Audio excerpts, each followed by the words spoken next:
Bogani di Mongondo, Bagani di Filipina. Apa hubungannya? Sebelum kita mengulang ulasan dari Kak Sumitro Tegela tentang Bogani, Bagani, dan Bayani, sekedar untuk diketahui, video yang melatar belakangi konten ini adalah cuplikan film Bagani dari Filipina. Oke, lanjut. Bogani dalam mitologi Mongondo adalah seorang kepala atau pemimpin wilayah.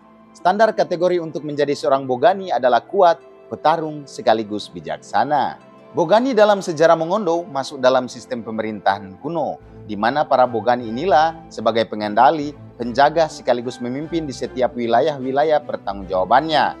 Dan dia bertanggung jawab langsung kepada Datuk selaku pemimpin tertinggi. Penggunaan nama gelar Bogani terakhir kali di zaman pemerintahan atau kedatuan Loloda Mokoago.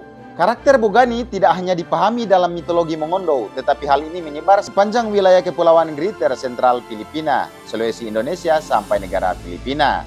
Namun ternyata, kata Bogani tidak hanya berlaku di suku Mongondo, tetapi juga digunakan di beberapa negara yang kuat dugaan masih ada garis keturunan, misalnya di Filipina.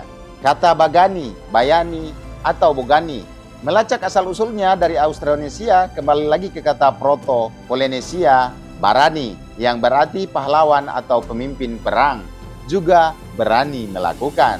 Kata ini memiliki banyak turunan di Filipina, seperti kata sifat dalam Kapangan, yang berarti berani, kuat, dan sebagai kata benda dalam Tagalog atau pahlawan, bersama dengan Bagani sebagai kata benda dalam Aklanon atau pahlawan. Di Filipina Selatan, kata Bagani melampaui istilah umum untuk seorang yang dianggap berani atau heroik.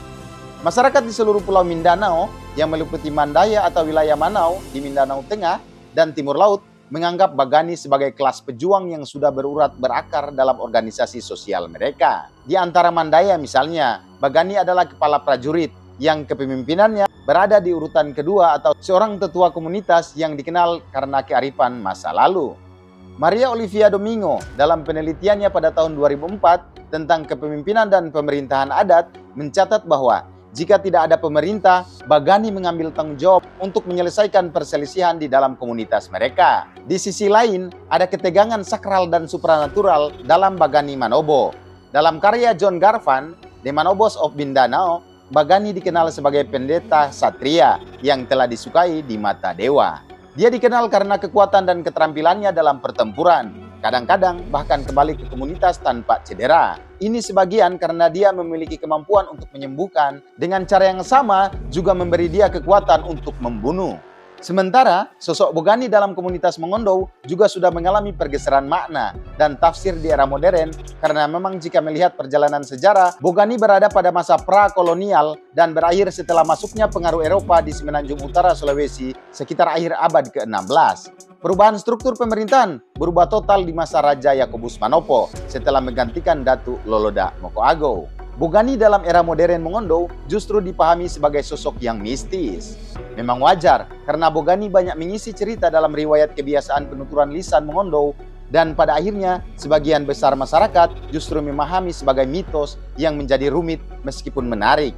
Kompleksitas Bogani dan seberapa spesifiknya dalam konstruksi budaya masyarakat Mongondo, Bogani harus dipahami bukan hanya berani atau karismatik, tetapi Bogani adalah bagian definitif dari struktur komunitas Mongondo dan bukanlah sosok abstrak dalam sejarah-sejarah masyarakat adat Mongondo. Berbeda pemahaman, bahkan untuk kasus di Maguindanao, orang Manobo sampai dengan abad ke-19 harus membunuh beberapa orang pria untuk merebut gelar menjadi seorang Bagani.